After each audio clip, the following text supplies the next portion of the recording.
he's had any experience with them. Interestingly enough, in between away games, you've probably got a 60% turnover in your team. That's just the way it is. We had about 37 new guys this year that never been to training camp, let alone been to Illinois or been to. So you're probably a third of your guys have been somewhere, before. So no, we'll go over there Saturday morning and we'll get a good walkthrough and all those kind of things. We can't let that be, something. We've got to, when the whistle blows and the ball's inside those stripes, we got to do those things and try to have everything else shut out.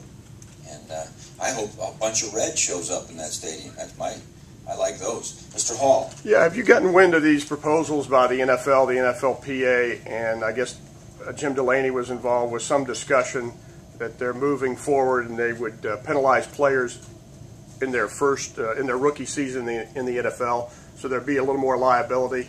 You're talking about the agent things? And they're supposed to meet, I think, in the next few. Yeah, there's been a couple meetings in regards to the agents and illegally meeting with college players and inducements and fringe benefits and all that. We had 2 or 3 conference calls in July and August. There was a meeting, I think, in Indianapolis, September 14th. I think there's been a follow-up meeting. There's been a lot of discussions. The point you bring out about potential penalties later on is one that we as college coaches really promoted, because it's difficult if there are no consequences for poor behavior. And will that occur?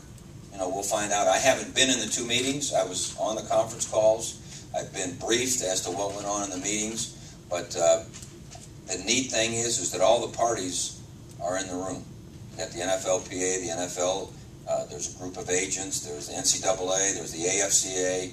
Everyone's in the room trying to figure out what's the best thing for the kids. And that's what it's about. The one thing floated out there was a 6 to 8 game suspension for an NFL. I have never heard any length, or whether it would be monetary or games, or again, I wasn't in the meetings, but I didn't hear any of that from the summary of the meetings either. So that's someone probably prognosticating, I'll bet you it's this. I have not heard that. But that's progress for your side. Oh, it's progress. Well, our side is the kids. Okay. So it's progress for helping the kids have the right kind of behavior. Jim, do you see anything on film? Is Minnesota different at all since the coaching change, or are they doing the same? As I mentioned, I thought they brought a little bit more pressure on defense than they had earlier in the season, but no more than they brought against us last year. So, we look at, those things. A, how did they play us in the past? And B, how have they been playing lately? And so we're expecting, a very aggressive, hey, let's go after it, mentality. And offensively, I think you've seen an evolution. They've had, I don't know how long Tim was there, 4 years, 5? 4? I think they've had 4 different offensive coordinators. So there's an evolution in every offensive coordinator.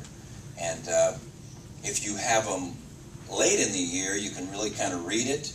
If you have them early in the year, like we had Illinois, they'd only played a couple games and you weren't sure exactly where they were heading. But you can see the evolution that Minnesota's doing a good job of using the personnel they have. Those 2 receivers, they've really, you can see they've gone to really featuring them. They've got 2 good backs. They know they've got a veteran quarterback. So I think you're seeing a natural progression. I don't think we'll see a drastically different defense than what we've seen. We'll see when it comes after you. Jim, with all the injuries, how important has it been? You got 3 senior starters, obviously, on the field, and also just mentoring and helping the other guys coming in.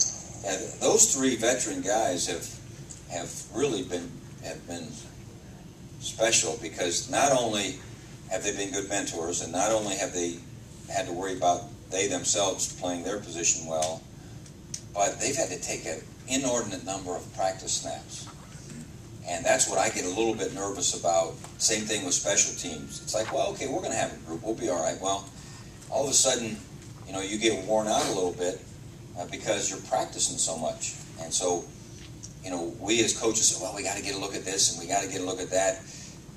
We've got to be smart about taking care of their bodies. And, so those guys have carried a lot of the weight of the group. It sounds like Jermel, in particular, a lot of guys coming in and talking about his role, helping out. Has he stepped up in a way? Yeah, Jermel is the kind of guy that whether you want his help or not, he's giving it. You know what I mean? And because he wants a good team. And he didn't care how young you are, he expects you to be in the right place.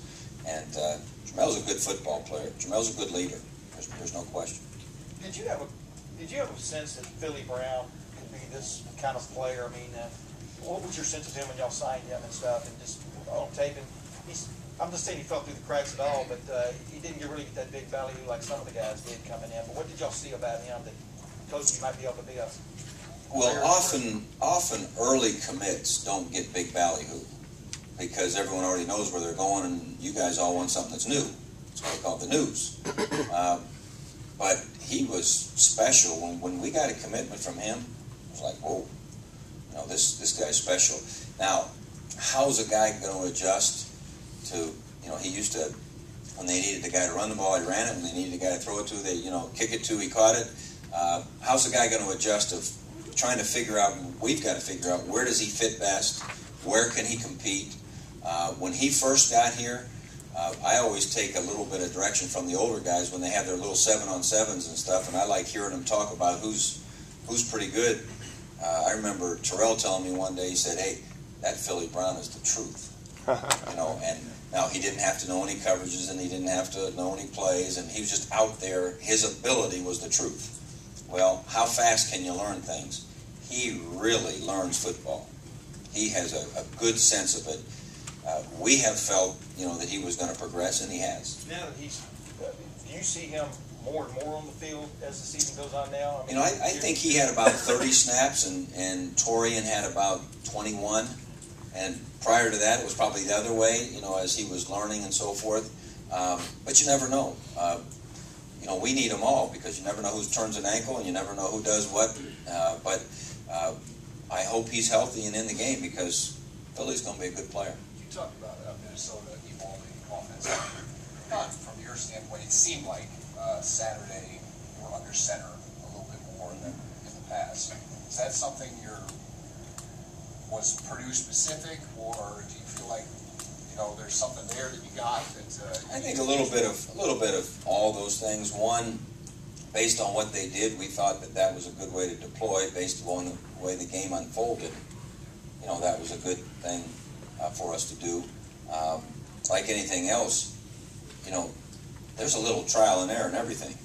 You think this might be fine, and then when it isn't, all of a sudden it's like, well, see you later with that. But if it is fine, let's build on it. And but it's always the I formation, twins to the field, is Jim Bowman's base run formation. Everyone knows that, and it's so much easier for his centers and so forth to read, what's coming blitz-wise and coverage-wise and all that. He's always, had that philosophy, and I'm sure we'll continue to do it. You guys obviously do different things on offense, but at this point in Terrell's career, what is it that you think he likes best or does best, or if you had a day where you said, Terrell, you're calling all the plays today, what do you think he would lean toward? Obviously, he's starting to call a few more of them now. He came to us at one point in the game and says, hey, here's the way they're playing this, we got to throw this, and all of a sudden, boom, he hits a 19-yard dig route. And he had it cold. And then he came back and called the next play, and all of a sudden I thought, man, I got all you other guys up there. What do I need you for? But his understanding, is greater. Are we to the point yet where we say, hey, look, we're just going to get in a formation and you're going to take over? Probably not there yet. Will we ever get there? We'll see.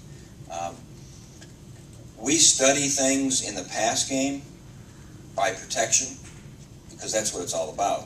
And which things do you do best in protection? And in fact, we're right now in the midst of a pretty intense study of ourselves by protection, by quarterback in this case. Although we were teasing Terrell that if you take Big Ten stats only, Terrell's fourth in the league in passing efficiency, and Bauserman's first. So we've had fun with that all week, believe me. But right now, as we look at our various protections, which ones, are we executing better? Numbers sometimes lie. So the first thing you do is you get the numbers, and then you go back and look at the film and say, did we execute this because of protection, because of the actual design, or in spite of the fact he dodged 3 people and jumped up in the air and threw a pass and that type of thing. But right now, I think the fact that he's been under center a little bit more and done a little bit more throwing from under center than he did early in his career. I think he's becoming more comfortable in that, and that's something we want him to. I think he's comfortable with the 5-man protections where he has to do a lot of cue throws in that. And I think he's also comfortable with the 7-man protections where he knows, unless they green dog someone, he's gonna be protected.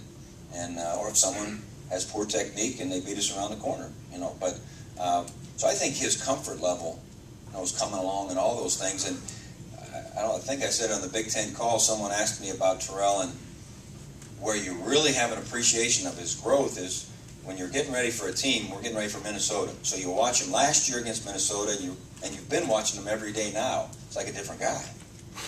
Now, that slant throw that he misfired and was picked, he couldn't sleep for 2 days.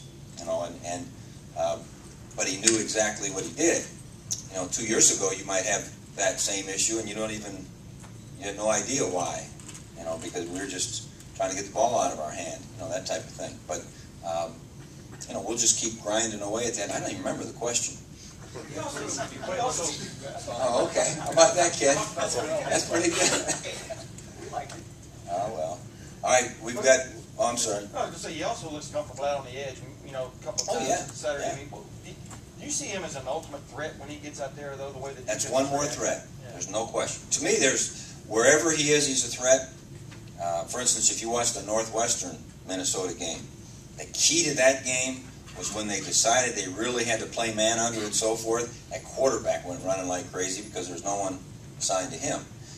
Terrell can do that, when he's in the pocket. He can step up and go, and really be a threat. But when he's out on the edge, now you're a zone defender, and you got to decide: am I going to stay back here under this receiver, or who's going to tackle him? So we have to be able to pressure from a lot of different places. The thing I never want to get caught in is we only launch from one point.